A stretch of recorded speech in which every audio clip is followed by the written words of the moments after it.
Olá pessoal, bom dia, boa tarde ou boa noite, dependendo aí do horário que você está me assistindo. Professora Carol aqui de novo, vocês acabaram de ter uma sequência de aulinhas com a professora Camila, né? Vocês viram um pouquinho sobre a histologia vegetal. Nessa aula de hoje a gente vai continuar a histologia, só que agora a gente vai partir para a histologia animal, os tecidos animais. Belezura total? Espero que todo mundo esteja bem e bem-vindo a mais uma aulinha de biologia.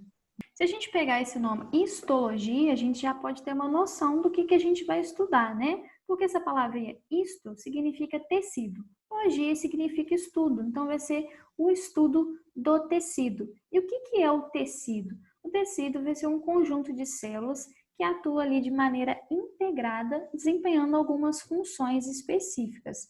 Mas por que eu falo que o tecido é um conjunto de células que atua de maneira integrada? Porque a gente pode também ter um conjunto de células que não necessariamente vai formar tecidos. Por exemplo, são as colônias de bactérias, colônias ali de seres unicelulares. Porque a gente tem a união de várias células, né? De vários indivíduozinhos. A gente tem aqui, ó, por exemplo, esse aqui, diversas bactérias unidas, células unidas, porém, isso aqui não forma nenhum tipo de tecido. Elas têm que atuar ali necessariamente de maneira integrada e desempenhar alguma função. Beleza? Então, tecido nem sempre vai ser somente a união de células. Gravem isso. E a gente pode dizer também que o tecido ele é formado por célula mais uma porção chamada de matriz extracelular, ou também chamada de substância intercelular. E o que vai ser isso? Vai ser uma substância que vai estar ali fora da célula. Olha só, aqui a gente tem uma fotinha de um tecido, uma lâmina de um tecido muscular. Em rosa a gente pode perceber aqui as células musculares. E algumas porções aqui onde está uma coloração mais branquinha. Isso aqui é a matriz extracelular ou substância intercelular. Não é intracelular, tá? Intra é o que fica dentro da célula. Intercelular é que fica entre as células. Beleza? Então, todo tecido vai ser a união da célula mais essa matriz extracelular. Preste bem atenção nessa matriz extracelular, porque a quantidade dessa matriz vai variar de acordo com os tecidos que a gente está falando. Por exemplo, aqui a gente tem o tecido muscular, aqui do ladinho a gente tem um tecido conjuntivo, o tecido sanguíneo. Essas bolinhas aqui, ó, em rosinha, são as nossas hemácias. Em volta das hemácias, a gente tem essa estrutura com essa coloração mais branquinha aqui. Isso aqui também é chamado de matriz extracelular, tá? Mas isso aqui tudo vai ser chamado de tecido conjuntivo, uma lâmina do tecido sanguíneo. Essa matriz celular, ela vai ser composta por diversas substâncias diferentes. Pode ser colágeno, água, glicoproteínas, proteoglicanos, tá? Vai depender do tecido que a gente está falando. Aqui a gente tem uma quantidade de matriz extracelular maior do que a que a gente tem nesse outro tipo de tecido, vocês percebem? Aqui a gente tem essa coloração mais branca em maior quantidade do que aqui nesse tecido muscular. Então, prestem bem atenção, o tecido vai ser célula mais matriz extracelular. E falando em tecidos, os tecidos animais vão ser divididos em 4 tecidos distintos. O tecido epitelial, que a gente vê aqui, que vai ser os tecidos de revestimento, os tecidos glandulares, tá? O tecido conjuntivo, o tecido muscular e o tecido nervoso. Então, a gente tem 4 tipos de tecidos distintos na histologia animal. Hoje, em específico, a gente vai falar sobre o tecido epitelial, tá? E quando a gente fala em tecido epitelial, as primeiras características gerais que caem em prova, que a gente precisa saber, é que esse tecido epitelial, ele tem células muito unidas, ou seja, células justapostas. Elas estão bem unidinhas. A gente pode ver aqui nessa foto, olha só. Isso aqui é uma célula, isso aqui é outra célula, isso aqui é outra célula. Vocês estão vendo como elas estão bem apertadinhas? Quase não tem matriz extracelular, que é aquela substância que fica fora da célula, a substância intercelular. Por quê? Porque as células estão muito unidas, muito justapostas. Olha só, a gente tem aqui uma camada de tecido epitelial, logo embaixo a gente tem o tecido conjuntivo. Vocês podem perceber que as células aqui elas não estão justapostas, a gente tem uma quantidade muito maior de matriz dessa celular. Vocês viram como eu disse que ela vai ficar variando essa quantidade de matriz? Então, vocês podem perceber. Outra característica importante também do tecido epitelial é que vai existir, junto dele, uma lâmina chamada lâmina basal, que vai ser essa estrutura que está mais em rosinha aqui, ó. Essa estrutura é uma estrutura acelular. O que significa isso? Não possui célula. Então, todo o tecido epitelial vai ser apoiado em uma lâmina basal, que vai separar o epitélio do tecido conjuntivo adjacente, que está aqui logo embaixo. Então, a gente tem tecido epitelial, lâmina basal e tecido conjuntivo. Lembre-se também dessa lâmina basal, que ela vai ser importante quando a gente for classificar os tipos de tecido epitelial que a gente tem. Outra característica importante do tecido epitelial é que ele é avascular, ou seja, não possui vaso sanguíneo. Olha só, a gente tem aqui, isso aqui é uma fotinha da nossa pele, tá? A epiderme, embaixo a gente tem a derme. A epiderme é de tecido epitelial e a derme é de tecido conjuntivo. Aqui a gente não tem vasos sanguíneos, ou seja, é avascular. Eu não sei se vocês já fizeram isso, gente, mas eu fazia isso muito quando eu era criança. Eu pegava minha mão aqui, ó, e fincava um alfinete. Não tô falando para ninguém fazer isso, tá? Fique bem claro. Mas eu fazia quando eu era criança.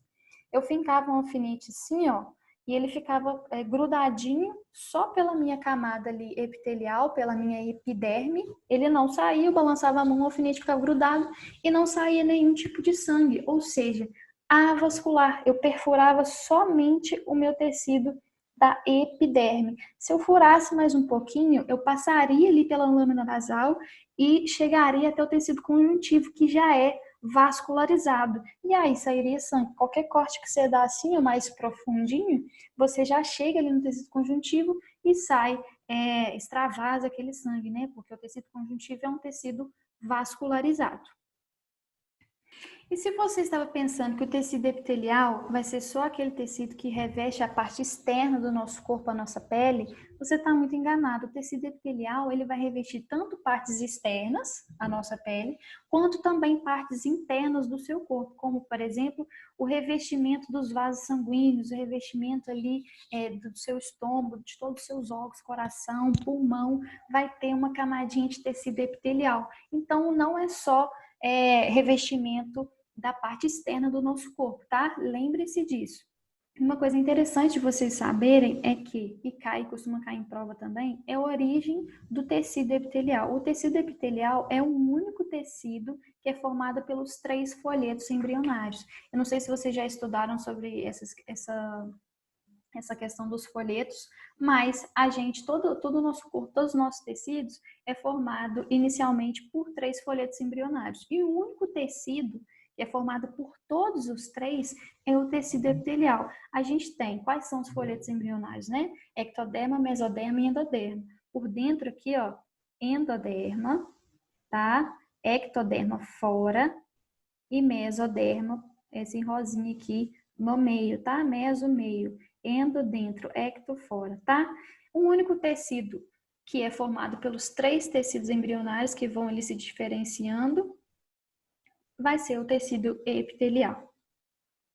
E qual vai ser a função desse tecido epitelial? Vai depender de onde esse tecido vai estar. Eu não falei que ele vai revestir ali os nossos órgãos internos, vai revestir a nossa pele. Então depende. Ele vai ter função de proteção, ele vai ter função de absorção e secreção de substância, vai ter função de percepção ali na nossa pele das sensações. Então, dependendo de onde esse tecido epitelial está, ele vai ter formas diferentes e funções também diferentes.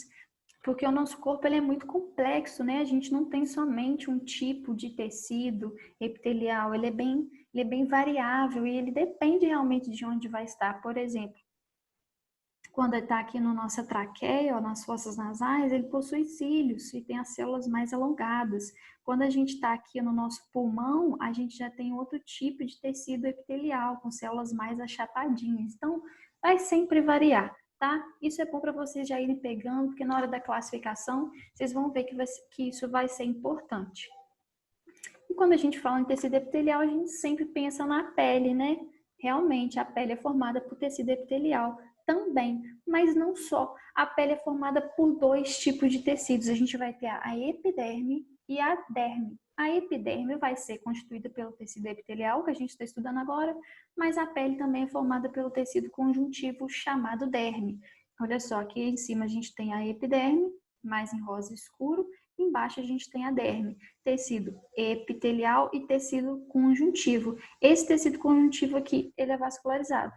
Gente, a pele é considerada um órgão. Por quê? O que é um órgão? Órgão é um conjunto de tecidos. A pele é formada por dois, epiderme e derme, tecido epitelial e conjuntivo, então também ela é considerada um órgão. Isso já caiu na prova do PISM, em questão aberta, inclusive. E a pele também é considerada o maior órgão do nosso corpo, porque você imagina, ela reveste todo ele, né? Então, um órgão bastante grande. E eu falei para você que embaixo de todo o tecido epitelial vai existir um tecido conjuntivo. E por que que embaixo de todo o tecido epitelial vai ter ali um tecido conjuntivo? Eu te pergunto. Por que que você acha? Vou te dar uma dica. O tecido conjuntivo é um tecido vascularizado. O tecido epitelial não é um tecido vascularizado. Pensa aí no cadinho. Resposta. Porque é o tecido conjuntivo que vai levar os nutrientes e o oxigênio para o tecido epitelial. Como que vai ocorrer essa troca? Vai ocorrer através da difusão, que vocês também já estudaram nas aulas de membrana plasmática. Vai levar oxigênio e vai também pegar o gás carbônico resultante ali da respiração celular. Porque se o tecido epitelial não é vascularizado, ele precisa receber nutriente, ele precisa receber oxigênio, senão ele morre. Quem vai fazer isso por ele? Quem vai dar esse suporte de nutriente, de oxigênio? Vai ser o tecido conjuntivo. Então, embaixo de todo o tecido epitelial sempre vai ter um tecido conjuntivo, levando ali o sangue, tá? Esse tecido também é muito importante para a gente. Falando em sangue, gente, o sangue é um tecido conjuntivo, como eu falei anteriormente para vocês. Porém, as células que fazem o revestimento do vaso sanguíneo é de tecido epitelial. Olha só aqui, as celulinhas do vaso sanguíneo é constituída por tecido epitelial. E esse tecido tem até um nomezinho, chamado de endotélio. O endotélio vai ser quem? O tecido ali epitelial de revestimento do vaso sanguíneo. Não só dos vasos sanguíneos, mas também dos vasos linfáticos, tá? Da nossa querida linfa. E para complicar um pouquinho essa aula, a gente vai dividir o tecido epitelial em dois tipos diferentes, tá? A gente tem epitélio de revestimento e epitélio glandular. Epitélio de revestimento a gente já prevê pelo nome, né? Qual vai ser a função dele? Revestir, epitélio de revestimento, proteger e absorver. A gente também tem o epitélio glandular. Quando você pensa epitélio glandular, você lembra em quê? Em glândula. Glândula faz o quê? Secreta. Qual que vai ser a função, então, do epitélio glandular? Vai ser secretar alguma substância através das glândulas. Falando agora de epitélio de revestimento, aquele que reveste, a gente vai ter, de novo, outro tipo de classificação. A primeira vai ser quanto ao número de camadas de células e também o formato dessa célula. Na classificação quanto ao número de camadas, a gente pode ter um epitélio de revestimento simples, que vai ser aquele epitélio que vai ter somente uma camadinha de célula. A gente pode ter o epitélio estratificado, que vai ter várias camadinhas de células. E a gente vai ter o pseudoestratificado, que é uma misturinha desses dois, que eu vou mostrar para vocês. Agora, na classificação quanto ao formato da célula, vai ser quanto à forma mesmo.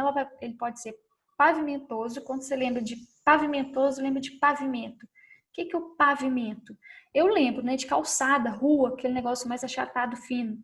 Vai nessa onda aí que você consegue. Pavimentoso é a achatadinha, aquela forma mais achatada.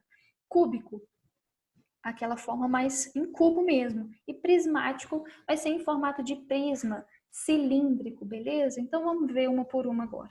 Quanto ao número de camadas que eu falei, pode ser simples, que vai ter somente uma camada. Olha só. A gente tem aqui, ó, tecido conjuntivo. Aqui a gente tem a lâmina basal, não se esqueçam dela. E aqui em cima a gente tem uma camada de célula. Tá vendo que só tem uma camada? Com formatos diferentes, né? Conjuntivo, lâmina basal, somente uma camada. Aqui a gente já tem um formato mais prismático. Importante saber, todas as células na classificação simples vai estar em contato com essa lâmina basal, porque afinal de contas a gente só tem uma camadinha de células, ela vai estar sempre em contato com a lâmina basal.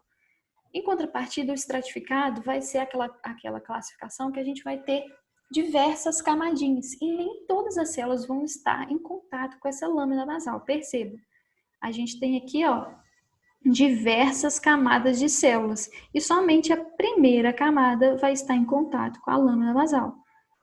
Assim acontece com os outros tipos, com as outras formas também. Estratificado, várias camadas, nem todas as células estão em contato com a lâmina basal.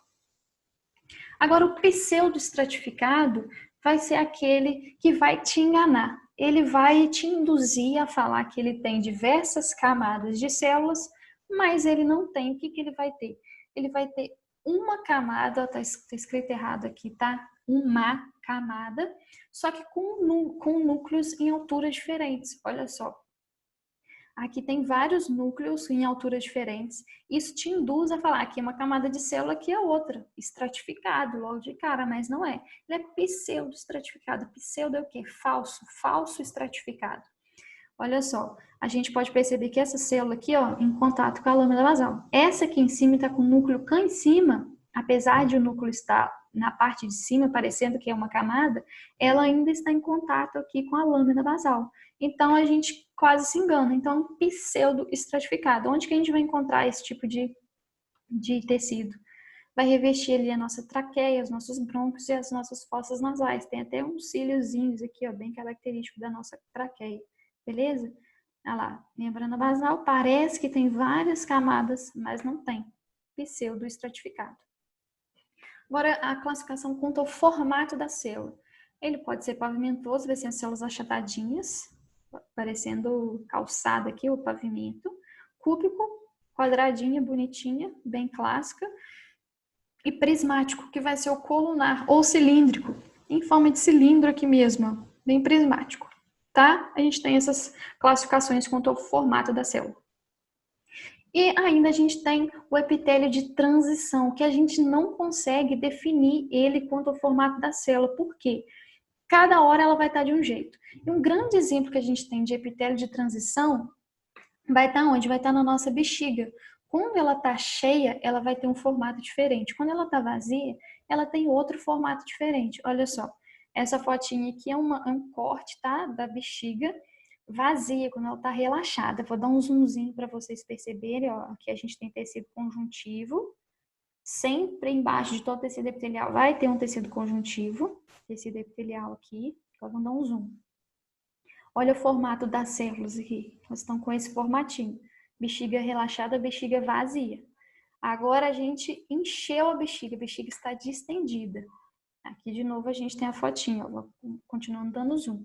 Aqui ela já tem um formato totalmente diferente do que a gente tinha visto ontem. Eita! Que a gente tinha visto antes. Então, vai ser um epitélio de transição, porque ele ora vai ser de um formato, ora vai ser de outro formato. A gente não consegue classificar quanto ao formato. Então, é classificado como epitélio de transição. E para fechar essa questão de classificação, a gente vai fazer um resumão geral agora. E isso é o que cai na prova do PISM, tá? A classificação de epitélio de revestimento. Quando a gente classifica o epitélio de revestimento simples, ele pode ser simples pavimentoso, ou seja, somente uma camadinha de célula com o formato que? Achatado. Olha só, a gente pode perceber. Uma camadinha de célula bem achatadinha. Isso aqui é um núcleo, tá? Bem achatadinho aqui. Onde que a gente vai encontrar isso? Vai revestir o endotélio. Quem que é o endotélio que eu falei para vocês? É aquela camadinha de células, aquele tecido que vai revestir os vasos sanguíneos e os vasos linfáticos. Onde a gente vai encontrar também? No pulmão, na pleura, no peritônio e no pericárdio. O que é a pleura? A pleura é uma capinha que fica em volta do nosso pulmão. O peritônio é outra capinha que fica em volta do nosso abdômen. Já o pericárdio é a capinha que fica em volta do nosso coração. Todos esses órgãos, esses tecidos vão ter essa classificação de epitélio de revestimento simples pavimentoso. Por quê? Quais que são as vantagens desse tipo de revestimento? Porque ele vai facilitar as trocas gasosas, trocas de alguma substância. Porque você pensa comigo, só tem uma camada de célula e essa célula ela é bem achapadinha. E onde que vai precisar fazer diversas trocas gasosas? Troca de substâncias. Por exemplo, no endotélio, nos nossos vasos sanguíneos ali, ele vai estar levando oxigênio e vai estar buscando também o gás carbônico resultante ali da respiração celular das células. Então, a gente precisa que haja uma troca rápida, que seja fácil. Pulmão, mesma coisa, troca gasosa o tempo todo. Então, pense aí, a vantagem da gente ter um epitélio simples pavimentoso é que facilita todas essas trocas de substâncias, beleza? Outra classificação, simples cúbico, ou seja, somente uma camada de célula com formato cúbico. Onde a gente vai ter isso? Nos túbulos renais e nos ovários, olha só. Somente uma camadinha com esse formatozinho cúbico, bem bonitinho, né? A gente tem o simples prismático também, uma camada de célula, um formato prismático colunar. Onde que a gente encontra? Vai revestir o nosso estômago e o intestino. Qual que vai ser a vantagem da gente ter esse tipo de tecido?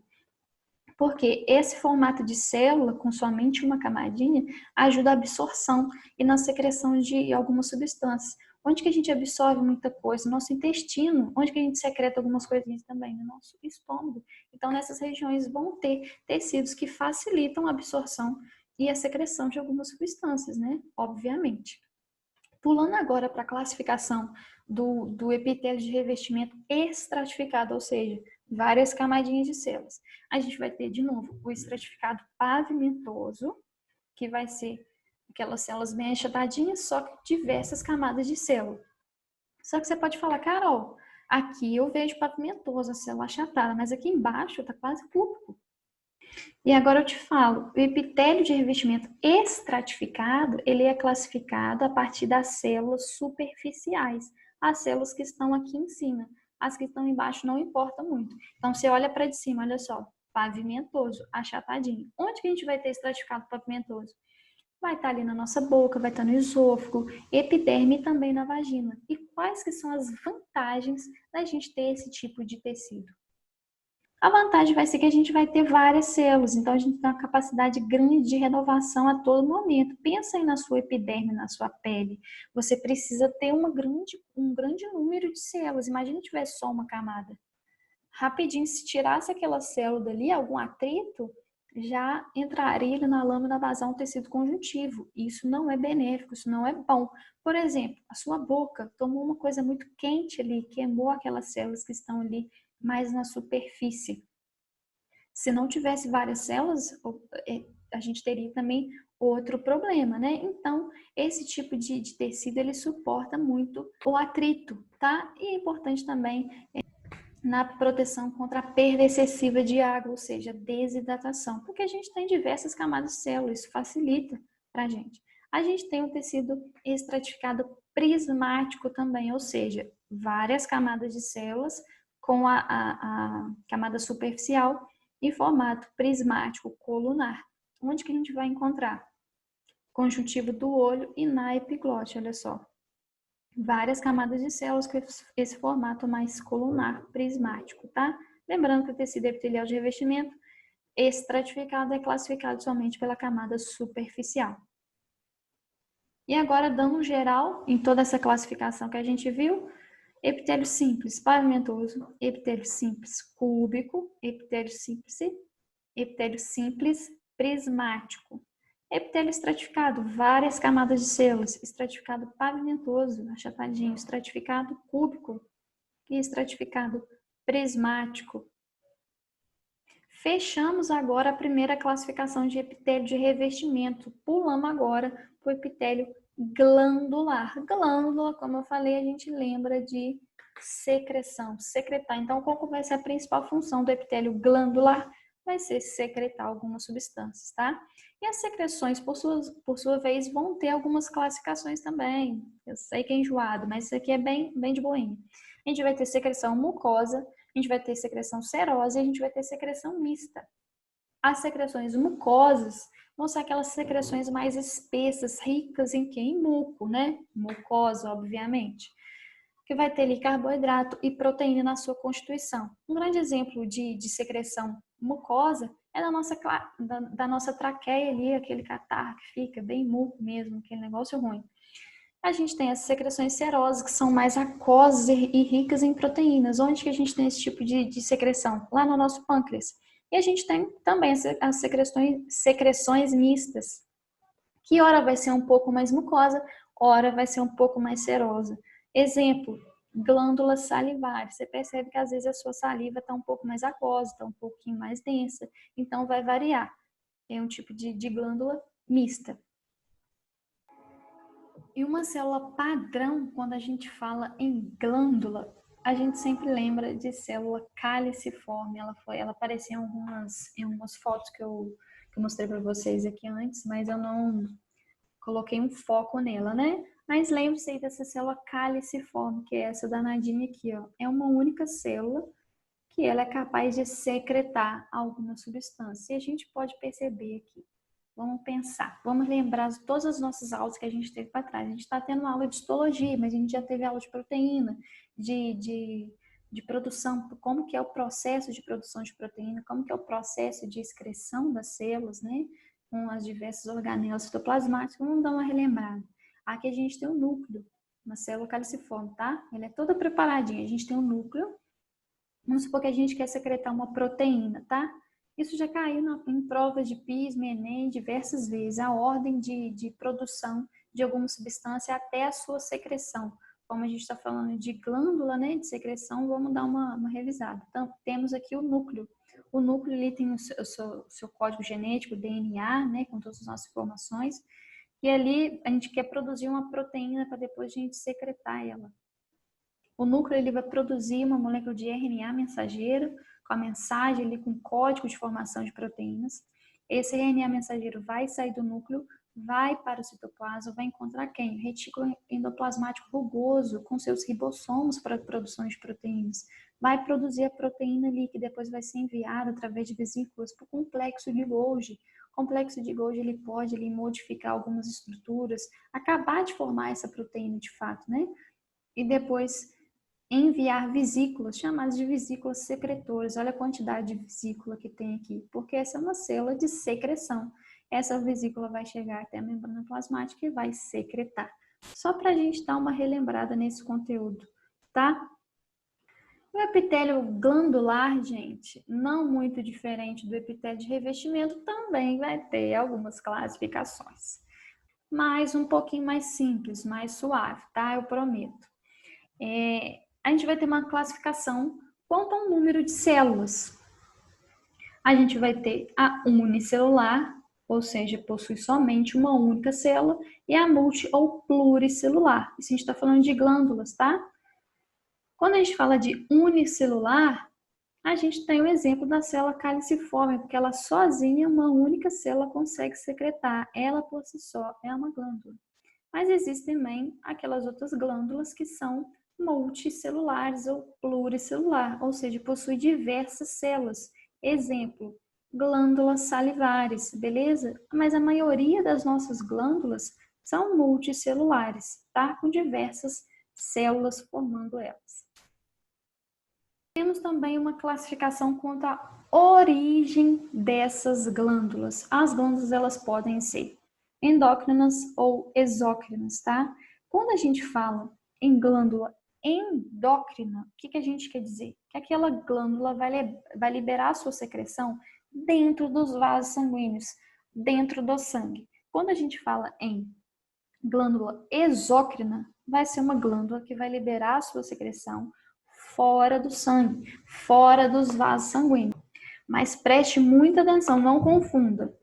Tem uma glandulinha lá na minha traqueia, formando ali o muco, uma secreção mucosa. Ela liberou o muco dentro do meu corpo. Ela é uma glândula o quê?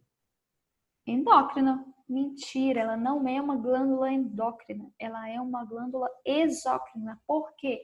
Porque ela não liberou dentro do sangue. Apesar de ter liberado uma secreção dentro do meu corpo, não está dentro do sangue. Então, ela é classificada como uma glândula exócrina. Então, endócrina dentro do sangue, exócrina fora do sangue. Beleza? Agora sim, quanto à origem das glândulas. Isso é uma grande contradição, né? Olha só, a gente tem um epitélio de revestimento e epitélio glandular. E o epitélio glandular, ela tem origem no epitélio de revestimento. Preste atenção. A gente tem aqui um epitélio de revestimento. Ele vai se multiplicando, invadindo aqui o tecido conjuntivo adjacente e se diferenciando, formando quem? Uma glândula bonitona. Então, a origem do epitélio glandular é do epitélio de revestimento, que se multiplicou ali, se diferenciou e formou uma glândula. Vai poder se diferenciar em uma glândula exócrina, que libera fora do sangue a sua secreção, ou uma glândula endócrina, que libera a sua secreção dentro do sangue. E agora, para a gente diferenciar a exócrina da endócrina, a gente tem uma coisa muito importante. A glândula exócrina, ela vai possuir um chamado ducto de secreção, que vai ser esse camarada aqui, ó, esse ducto aqui. A gente tem aqui, ó, uma invaginação formando a glândula e esse ducto. Ele vai produzir a sua secreção e essa secreção vai ser liberada para fora do sangue, beleza? Por mais que esteja dentro do corpo. Já a endócrina, ela não vai possuir esse ducto. Olha só a carinha dela, totalmente diferente. Ela tem as suas células aqui que produzem a sua secreção e já libera aqui, ó, no vaso sanguíneo. Olha o vaso sanguíneo bonitinho aqui. Então, a gente também tem essa diferença entre a exócrina e a endócrina. Exócrina possui ducto de secreção. Endócrina não possui ducto de secreção. Tem outras classificações também em relação à glândula endócrina, tá? Mas eu nem coloquei para vocês, porque eu acho que isso realmente é muito profundo e não vai cair na sua provinha. E por último, para terminar, prometo agora, a gente também tem uma classificação quanto à forma de secretar. A gente tem as glândulas merócrina, apócrina e holócrina. Olha só que interessante. A merócrina vai ser essa amarelinha aqui. Quando ela estiver secretando alguma substância, aqui a gente tem as células, tá? Secretoras, bonitinhas aqui, uma glândula multicelular. Quando ela estiver secretando, ela não vai ter nenhum tipo de perda. As células vão continuar intactas aqui, bonitinhas. Exemplos de glândula merócrina, glândula lacrimal e também o nosso pâncreas. Em contrapartida, a gente tem as glândulas apócrinas, que são essas aqui em azul. O que vai acontecer? A gente vai ter uma perda parcial do citoplasma. Olha só, aqui em azul. Está secretando, mas ela perde um pouquinho também do seu citoplasma. Exemplo, glândula mamária. E por último, a gente tem a glândula holócrina, que a gente tem a perda total dessa célula que está secretando. Morte. Aqui, na hora que ela secreta, ela perde a sua célula, vai indo tudo junto, aquela bagunça. Exemplo que a gente tem glândula sebácea, tá? Por ela perder a sua célula, ela vai estar em constante renovação por mitose, multiplicação celular, porque senão aquela glândula toda ia morrer. Então ela fica ali se multiplicando, liberando a sua secreção e multiplicando as suas células. Show de bola! Belezura total! Assim a gente termina a nossa aula de tecido epitelial. A gente tem epitélio de revestimento e epitélio glandular. Beleza? Bons estudos para vocês. Um beijo.